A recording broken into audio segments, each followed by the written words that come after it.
నుంచి యథేచ్ఛగా రేషన్ బియ్యం విదేశాలకు తరలిపోతున్న వైనంపై డిప్యూటీ సీఎం పవన్ కళ్యాణ్ నిప్పులు చెరిగారు.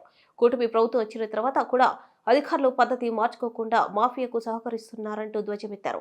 రేషన్ బియ్యం విదేశాలకు తరలిపోయేలా అధికారులే సహకరిస్తున్నారంటూ శివాలెత్తారు.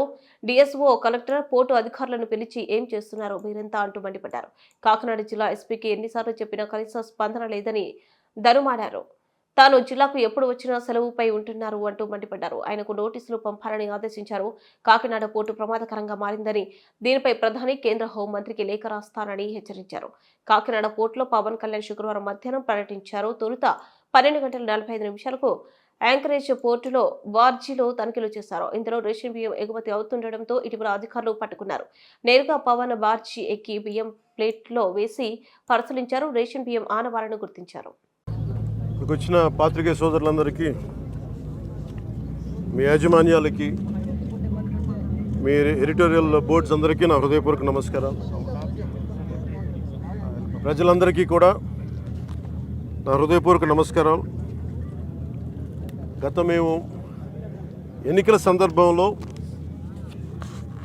కాకినాడకు వచ్చినప్పుడు, లేదంటే 2019 నుంచి 24 వరకు మేము చేసిన ఈ పర్యటనలో కానీ హోప్ ఐలాండ్ ఆధారం చేసుకొని చాలా రైస్ స్మగ్లింగ్ జరుగుతుంది. అసలు హోప్ ఐలాండ్ ఎలా ఉంటుంది, ఏముంటుంది అని ఆ రోజు డ్రోన్ విజువల్ కూడా మేమే తీయించాం. ఆ రోజు మమ్మల్ని ఎవరు అలౌ చేయకపోయినా కానీ యువత, ఉత్సాహవంతమైన యువత వెళ్ళి డ్రోన్ విజువల్ మన మనోహర్ గారి ఆధ్వర్యంలో ముందు తీసుకెళ్ళి రిలీజ్ చేసాం, ప్రపంచాన్ని తెలియజేసాం.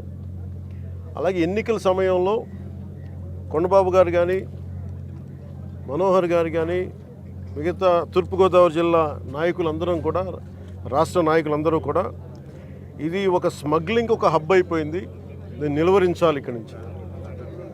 నేను చాలా సందర్భాల్లో నేను మాట్లాడుతున్నప్పుడు, ఉదాహరణకి నేను 31,000 మంది ఆడపిల్లలు అదృశ్యం అయిపోయారు, దీని గురించి ఎవరు మాట్లాడలేదంటే ముందు నన్ను చాలా వెటకారం చేశారు, దోషం చేశారు. అది కేంద్ర హోంమంత్రిత్వ శాఖ పార్లమెంట్లో చెప్పినప్పుడు కానీ అది నిర్ధారణ కాలేదు. అంటే రీసెర్చ్ చేయకపోతే వచ్చే సమస్యలు. రోజున మేము కూడా మేము వచ్చి దాదాపు 6 నెలలు వస్తూ ఉంది. ఈ 6 నెలల కాలంలో మేము ప్రజలకు చాలా మాట ఇచ్చాం. మేము సంస్కరణలు పట్టుకురావాలి, అవినీతిని అరికడతాం, పారదర్శకత ఉండదు పాలనని, అలాగే వెండెట్ట పాలన పగ ప్రతీకారాలతో ఉండదు, అదే నిలబడ్డాం. అలా అని చెప్పి తప్పులు చేస్తూ వెళ్తూ ఉంటే వాళ్ళని కూర్చొని ఉపేక్షించేది లేదు. నాదెండ్ల మనోహర్ గారు సివిల్ సప్లైస్ మంత్రిగా వారు అనేక పర్యాలతో ఆకస్మిక తనిఖీలు జరిపి దాదాపు ఇప్పటికీ 51,000 టన్నులు ఈ మనకి పబ్లిక్ డిస్ట్రిబ్యూషన్ సిస్టమ్ సంబంధించిన ఈ బియ్యాన్ని ఆయన పట్టుకోగలిగారు. దాదాపు 13 గోడౌన్స్లో. కొండబాబు గారు కొన్ని సంవత్సరాల నుంచి చెప్తా ఉన్నారు, ఈ స్మగ్లింగ్ అరికట్టాలి, అవినీతికి మయమైపోయింది కాకినాడ పోర్ట్ అని. దీని వెనక Kakinada port is become free for all అని చెప్పారు ఇందాక. ఇది ఎలా ఉందంటే ఇప్పుడు వెళ్ళి చూస్తే, దీనికి ఉదాహరణకి ఇక్కడ మీకు ఇన్ఫర్మేషన్, అంటే నేను just to be more authority, authentic I'm saying this అని మీకు ఇది కొంచెం చదివి చెప్తున్నాను. ఇది మీకు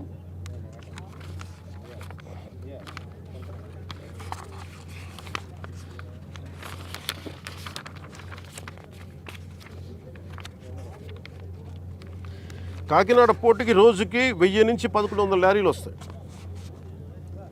ఇది ప్రపంచంలో వివిధ ప్రాంతాలకి బియ్యం ఎగుమతి చేసే ఆ పోర్టులో చాలా కీలకమైనది. కానీ ఇంత పెద్ద పోర్టుకి ఇందాక వాళ్ళ సెక్యూరిటీ అధికారిని అడుగుతూ ఉన్నాను, ఎంతమంది ఉన్నారు మీ దగ్గర అంటే, 1000 నుంచి 1100 లారీలు వెళ్ళే ఈ పోర్టుకి 16 మంది సెక్యూరిటీ. లారీకి ఎంతమంది ఉన్నారు మీరు అర్థం చేసుకోండి. అసలు విచిత్రంగా మనోహర్ గారు పట్టుకొని కేసులు పెట్టి అధికారులకి చెప్పినా కానీ, అటు పోలీస్ కానీ, రెవెన్యూ కానీ, సివిల్ సప్లైస్ కానీ యాక్షన్ చాలా నామమాత్రంగా తీసుకుంటా ఉన్నాను. నేను చాలా సందర్భాల్లో ఆయన అడుగుతూ ఉన్నాను, క్యాబినెట్ మీటింగ్స్లో అడిగాను ఏం జరుగుతుందని. నేను ఒకటే ఏం చెప్పానంటే ఇందాక మన మనోహర్ గారికి వీళ్ళకి మనం ఏ యాక్షన్ కనుక మనం ముందుకు తీసుకెళ్ళకపోతే వీళ్ళు ఇన్ని మాటలు చెప్పి దీన్ని ఏమీ ముందుకు తీసుకెళ్ళలేదేంటి అన్న అపవాదం మనందరి మీద ఉంటుంది. మన ఇంటెన్షన్ వేరు, జరుగుతుంది వేరు, మన యాక్షన్స్ దాని కాన్సిక్వెన్సెస్ సరిగ్గా వీళ్ళు సహకరించట్లేదు. ఇది ప్రజల దృష్టిలో పెట్టాలి. ఇది నిన్న ఢిల్లీ నుంచి వచ్చి అసలు యాక్చువల్లీ ఈరోజు నాకు ఈ ప్రోగ్రాం లేదు. నాకు ఈ రోజున నిన్న రాత్రి స్టెల్లా అనే షిప్లో ఇన్ని 100 టన్నులు పట్టుకున్నారు, పనామాకు సంబంధించిన స్టెల్లా అనే షిప్లో. అలాగే ఇక్కడ దాదాపు 1060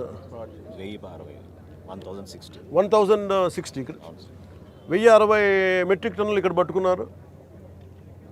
ఇంత బలంగా సాక్ష్యాధారాలతో దొరికినప్పుడు దీన్ని ఎలా చేయాలని చూస్తే సమస్య ఎక్కడుంది అంటే ఇది చాలా డీప్ నెట్వర్క్. ఇది నేను వస్తాను అంటే నిన్న రాత్రి కూడా నాకు చాలామంది ఫోన్లు చేసి మెసేజ్లు ఏం పెడతారు, మీరు రావద్దు సార్ ఇక్కడికి అంట. మీరు ఎందుకు రాకూడదంటే ఒక 10,000 మంది జీవితాలు అతలాకుతలం అయిపోతాయని. పోర్ట్ అనేది it is meant for exports. Kakinada port కానీ ఏ పోర్ట్ అయినా కానీ అనుమతి ఇచ్చింది ఎక్స్పోర్ట్కి, అంతేగాని స్మగ్లింగ్ కాదు.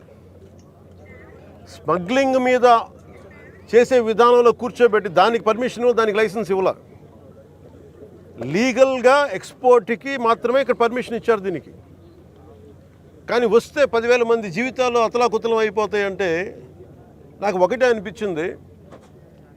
ఇందాక లోపలికి వెళ్ళి కూర్చుంటే నన్ను ఎంత సహకారం లేదంటే నాకే as a deputy chief minister of Andhra Pradesh నాకే సహకరించాల. ఇక్కడున్న ఈ ఏమో పోర్ట్ అధికారులు షిప్ అక్కడ స్టెల్లా అనే షిప్ ఉంది, పైకి ఎక్కాలి. దాన్ని ఒక దాదాపు 6 కంపార్ట్మెంట్స్లో దాన్ని ఏముంటుందండి 6 కంపార్ట్మెంట్స్ 3 కంపార్ట్మెంట్స్ ఇది ఉంది. దాన్ని సీజ్ చేసి అక్కడ ఆఫ్ చేసాం. లోపలికి వెళ్ళి చెక్ చేద్దామంటే ఈ అనుకూలంగా లేదు మీకు పైకి ఎక్కడానికి అని చెప్పి అక్కడే తిప్పుతున్నాను నన్ను.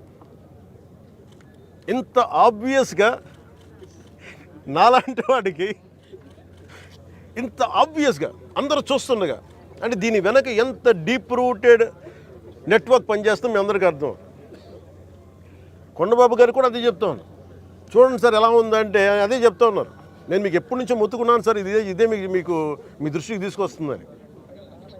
ఇందాక మీకు చెప్పాను, కొండబాబు మనం కూర్చోబెట్టి మనం మెత్తగుంటే సరిపోదు, మనం గట్టిగా మాట్లాడాలి దీని మీద మనం అందరం అని అది చెప్తా ఉన్నాను కొండబాబు గారికి. మనోహర్ గారికి ఆయన బీయింగ్ ఎ సివిల్